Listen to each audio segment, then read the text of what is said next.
Good afternoon, everyone, and welcome back to another episode of the Weekly Ark podcast here with number 424. My name is Coach MT, and I'm here live today with Mr. Brett Nordin, as Atlas is unfortunately feeling under the weather tonight, but I'm sure he will be back next week for next week's podcast, 100%. Today is Thursday, February 22nd. We got spring break coming around just around the corner, and of course, we got that Bitcoin halving coming up just around the month after that in May. I know the market has been doing some insane things for the last couple of months, and we've definitely seen some big up ramps in the air card purchases, the Terra card KYCs. We've seen definitely a lot of people applying for that Terra card, and even just people buying crypto with the on ramps or using the bridge. It's definitely, we've seen a nice uptick in just the overall crypto world, and I'm sure we'll continue to kind of go up in the next couple of years. I think these are where the levels you kind of want to take some profits personally. I mean, no financial advice, but this is the kind of time where you say, pay yourselves, take some profits, use some of those products we have, the air card, and off ramp some of those products, and take your family out for dinner, go buy yourself something nice, and or save and buy the dip. That's kind of about it for me. I know we did some crazy things last week. We sold out on some quant pre-sale rounds, and I'll let you speak more about that, Brett.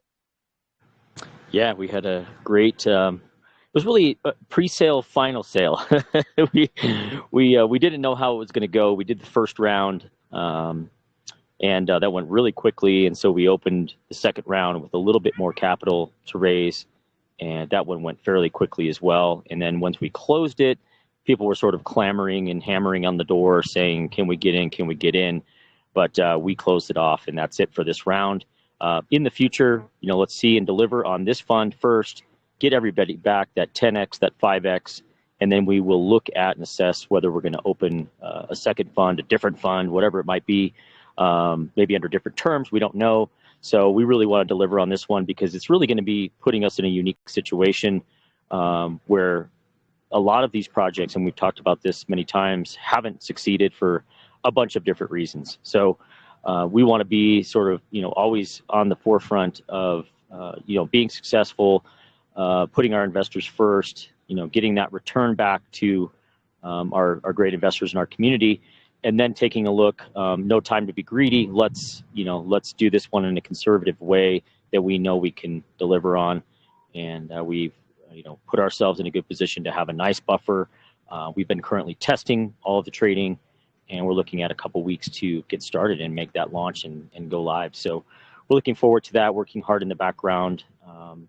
Atlas and I also are discussing in the near term going out and visiting the trader. So that's on the table as well. We're just planning and organizing that trip. Could be within the next couple weeks. So that would be good timing with our launch and everything that we're doing. And then also we could discuss, further funds, further, products that we could derive from this, what else is available and what we could be open to, assuming that we hit certain targets and certain goals. So yeah, Quant's going to be an exciting one, fun ride. Glad to see everybody got in that wanted to get in early. The down members, I think everybody had plenty of time. Ultimately, the people that kind of came late were coming from other groups that we saw, or just, friends of friends that couldn't quite get in or couldn't get their funds in time. But we know that if this one's successful, we will definitely continue and create another opportunity for everyone. So sit tight. Let's watch the fireworks, and then we'll all celebrate together, and then we'll do it again if we can. On the privacy products front, Alex has been working really hard on getting the public website finished up. The design is complete. We have a little content here and there we've got to mess with, but like FAQs and things like that. But it's beautiful. It looks amazing. We still are working on the Swiss entity. In the meantime, we are still, working through the channels that we've had and set up, and the relationships that we have to get those in place. But we haven't finalized that Swiss entity yet. But we should do that shortly prior to launch. We are still on track to launch the first week in March, the last week in March at the end of the quarter. The team has been working really hard on getting a few of the last features of the email that were difficult from a technical perspective. Email threading is one of them that's really hard to do with decentralized storage, but we've got that licked now. So we're excited that we were able to accomplish that. And threading, if you don't know, if you receive an email in your inbox and it has the same title, or it's a forward or reply from the same group of people, or the same email content, basically just a continuation of a conversation that you have with somebody, that email can show up as one single line item in your inbox. And that's basically a thread. When you open it, expands to show all of the different messages. Other email providers have a tough time with that. They can struggle with that. But we were able to do that with some good coding and some diligence there. It took us a little bit to figure it out technically, but we've got that figured out. That also opened the door to a couple other features that we were sitting on, hoping that we could get that to work well. So the email is, full featured and really nice. It works great. I've been testing it in the background. And then we've been really working hard on the password passkey management system. I've been testing out the browser plugin or extension and on Chrome, and it's been working great. You're able to log into your account for your password manager and then save, recall logins and everything. And in the background, we're basically passing that information encrypted, so it's fully encrypted end to end, and pulling from our decentralized storage network to be able to present those logins and those passwords to the browser in real time, so that you can log in. You don't have to remember all of those different emails and passwords that you use. Also, the alias email function is working really well now. We've also got our secret notes that we demoed last week. And the secret notes, you can type anything in there, fully encrypted, whether that's just notes to yourself as reminders, but it could be also banking information or notes for something that needs to happen in the future that maybe has some sensitive information that you need to recall. You can put those notes in there and then recall those at any time. Now we're really deep into the DVPN. So the VPN is the next big chunk of code and integration that we're doing. And it's coming along nicely so far. The team is working on integrating our map functions and everything, so that we can see where the VPNs are located, select and click and do all that good stuff to hook into an IP address that's somewhere where you're not. Knowing that it's also fully on the blockchain, fully decentralized, encrypted, also end-to-end, so you're passing encrypted information through the IP network. With the VPN. So this is a really unique product, and it's going to be a nice addition to our suite of additional other products that we already have in the mix. Some future things that we're looking at, sort of as phase 2. I can kind of give some updates on that as well. We are going to launch with the email, the drive, the decentralized storage, the password manager, the VPN, also a calendar, which we have completed the design on, and we're starting to integrate that as well. We are going to launch with that product. That's sort of our minimum value product, which puts us right in line with what Proton and some other applications have attempted to do. But then the next phase, we are going to have a contact manager. We're also looking at doing a voice, chat, and video streaming, much like you can do on Telegram, Google Meet, Microsoft Teams, all of these things. That it's a full team collaboration group messaging system. So we're looking at that for large organizations. Could be groups, could be decentralized groups like for DAOs or crypto groups like ourselves, or it could be also for businesses. So we're looking at this sort of being an additional tier above and beyond what our minimum value product is, and would really set us apart as well, because a lot of those features are not available in a decentralized manner or end-to-end encryption that we're really striving to introduce to the marketplace. So those are some basic updates. Everything is looking beautiful. The UI, the user experience, all of the flows and everything.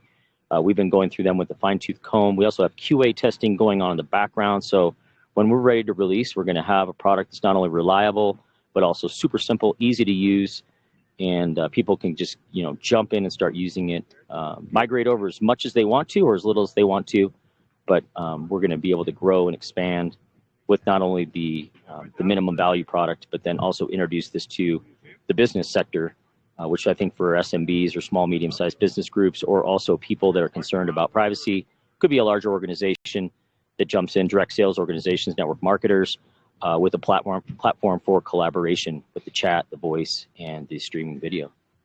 So that's about it from me. Mistletoe, did I miss anything, or do you have anything you wanted to comment on first? I think you got most of the things that I was thinking of. I just kind of wanted to remind everyone, go out there and have the conversations with people about some of these things because it's really cool and it's really important things. Like not everyone has to be a tech person to understand it. A lot of people use VPNs. They use the Proton suites. They use Gmail and everything like that. And just going out there and letting people know about the future, about decentralized things, because it's really an exciting conversation. I know I talked with one of my friends last week there. He didn't know anything that I do really in crypto. I haven't talked to him in a couple of years, but was talking to him about just decentralized VPN and just how important it is. And he's kind of going into the IT sort of side of things. He wants to go to school for IT now, and he's talking about decentralized and just the VPN stuff. And I was telling him about how it works, like with the decentralized VPN, it's all kind of like a P2P. You can almost like look at it as like a not file storage, but file transfer, almost like torrenting. How one person is sharing that file and the other person is just downloading that file off of the other person. It's straight P2P, and it's decentralized in that aspect where there's no centralized servers. No one can ever get your information from one single point, one single server. Government can never go after, say, NordVPN and subpoena all their servers because with decentralized, there is no single point of contact. It's scattered through many people's different computers around the world, and that's what makes it really cool. So just challenge yourself, have that conversation. If you can talk to people about that kind of stuff, the more you'll even learn yourself because it is a really exciting thing and it is the future. Decentralized is the future. But that's kind of all I wanted to say. Does anyone have Absolutely. any questions or anything like that? I'll just add to that real quick. We have, I think it's maybe over 10,000 nodes in our VPN network now that we're accessing. So that's pretty exciting.